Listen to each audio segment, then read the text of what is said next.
সরকারের তরফ থেকে যেটা বলা হচ্ছে সেটা হচ্ছে এলএনজি টার্মিনাল একটা হঠাৎ করে দুর্ঘটনা কবলিত হয়েছে, অগ্নিসংযোগে সাময়িকভাবে অকেজো হয়ে গেছে, সে এলএনজি সাপ্লাই ইনশিওর করতে পারছে না।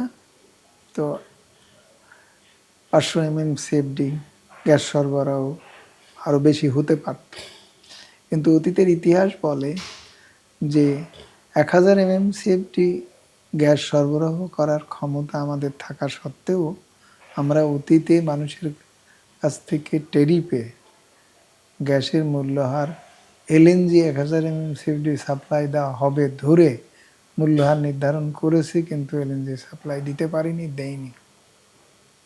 500 করেছি, 600 করেছি, 700 করেছি।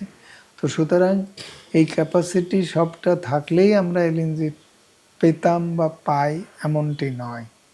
আর তাছাড়া এলএনজি কস্টলি, যেখানে 75-78 টাকা পার কিউবিক মিটার, আর যেখানে আমাদের উৎপাদন ব্যয় পড়ে আইওসির 3 টাকা কমে পড়ে, আর 4 টাকার উপরে পড়ে হচ্ছে বাপেক্সের, এবং আরও কম, অনেক কম পড়ে বাংলাদেশ গ্যাস ফিল্ডের।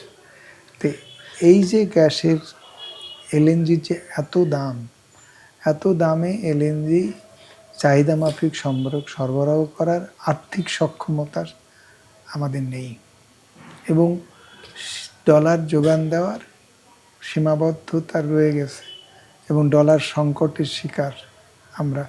সরকার জাতীয়ভাবে অর্থনীতিতে ডলার সংকটের শিকার চরম, দীর্ঘদিন ধরে চলছে।